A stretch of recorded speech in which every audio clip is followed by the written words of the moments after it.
সুপ্রিয় দর্শক ও শ্রোতা সবাইকে জানাচ্ছি আন্তরিক অভিনন্দন।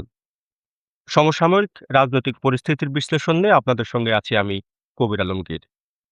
আমার আজকের আলোচনার বিষয় বাংলাদেশের জাতীয় নির্বাচন ও মার্কিন যুক্তরাষ্ট্রের বৈদেশিক নীতি।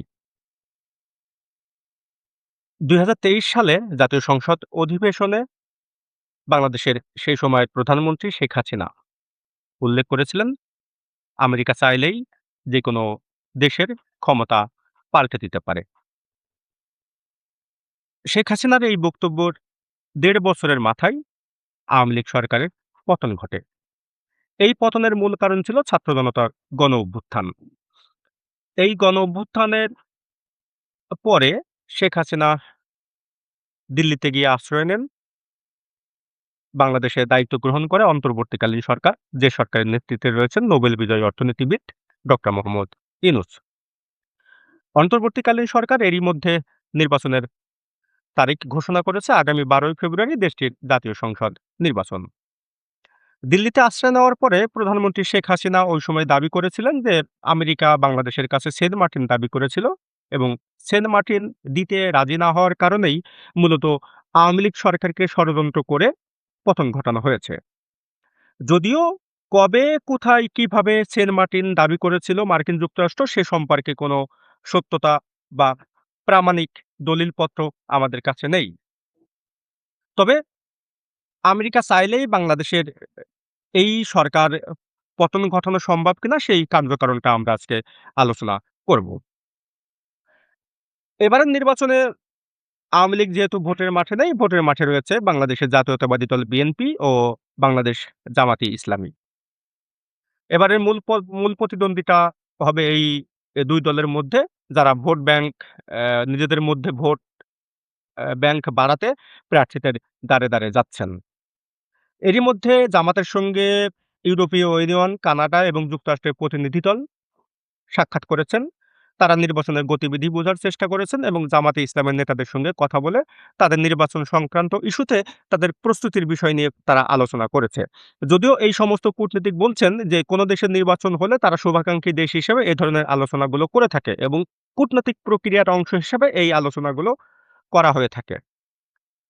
তো এই ধরনের বৈঠকগুলোর মধ্যে দিয়ে একটা গুঞ্জন উঠেছে যে আগামী নির্বাচনে জামাতে ইসলাম ক্ষমতায় আসবে কিনা কিংবা মার্কিন যুক্তরাষ্ট্র জামাতে ইসলামকে ক্ষমতায় আনতে চায় কিনা। সম্প্রতি ওয়াশিংটন পোস্টে একটি খবর প্রকাশিত হয়েছে, যে খবরে সূত্র ধরে বলার চেষ্টা করা হচ্ছে যে মার্কিন কূটনীতিকরা জামাতে ইসলামের সঙ্গে ঘনিষ্ঠ সম্পর্ক বজায় রাখতে আগ্রহী এবং তারা জামাতে ইসলামের সঙ্গে কাজ করতে ইচ্ছুক। যদিও সরকারের পক্ষ থেকে বিশেষ করে মার্কিন প্রতিনিধি দল বলছে যে এ ধরনের বৈঠক দলগুলো করে থাকে বিশেষ করে নির্বাচন এলে তারা নির্বাচনের প্রস্তুতি সম্পর্কে জানতে এবং দলগুলোর ভবিষ্যৎ পরিকল্পনা সম্পর্কে জানতে এ ধরনের বৈঠক আলোচনা করে থাকে। ঢাকায় নিযুক্ত মার্কিন রাষ্ট্রদূত তিনি বলছেন যে এ ধরনের নির্বাচনের ক্ষেত্রে আমেরিকা কোনোভাবে সরাসরি সমর্থন করে না।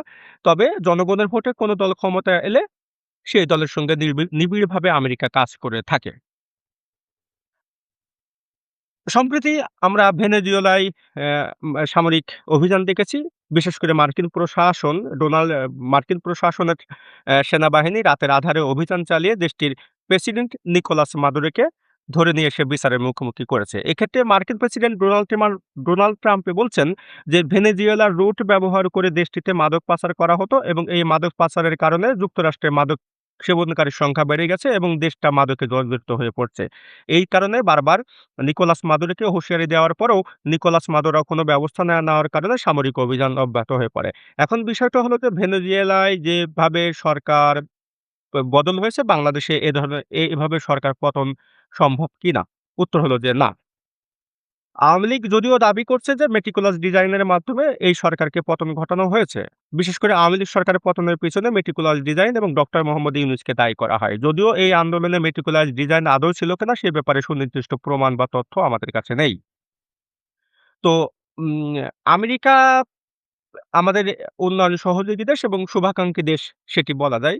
তবে দেশের আমাদের দেশের মতো দেশগুলোতে নির্বাচন এলে আমেরিকা বা আমাদের উন্নয়ন সহযোগী দেশগুলো একটু তৎপর হয়ে ওঠে। এর কারণ হচ্ছে তারা রাজনীতি বুঝতে চায় এবং ভবিষ্যতে কোন দল ক্ষমতায় আসবে তার উপরে নির্ভর করে তাদের বৈদেশিক নীতি নির্ধারণটা তারা করে থাকে।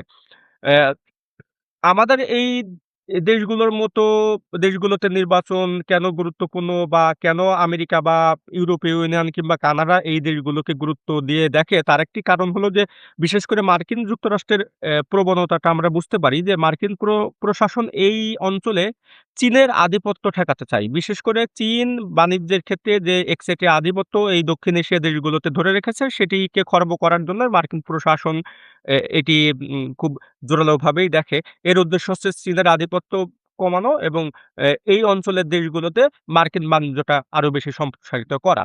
তো বাংলাদেশে যদি মার্কিন যুক্তরাষ্ট্র কোন রকমভাবে অ্যা মে এই রাজনীতি বা ভোটের অবস্থাটাকে একটু গতিবিধি নজরদারিতে রাখে, তাহলে ধরে নিতে হবে যে মার্কিন স্বার্থ সংশ্লিষ্ট বিষয়গুলো যেন বাস্তবায়িত হয়, এইজন্য তারা এই কাজটা করে থাকে। তবে আমেরিকা এই দেশগুলোর নির্বাচন যেন সুষ্ঠু, অবাধ, শান্তিপূর্ণ এবং গণতান্ত্রিক পরিবেশে হয়, সেজন্য তারা নানারকম ব্যবস্থা নিয়ে থাকতে পারে। অর্থনৈতিক অবরোধ আরোপ করতে পারে, বিভিন্ন বাহিনীর প্রতি স্যাংশন দিতে পারে।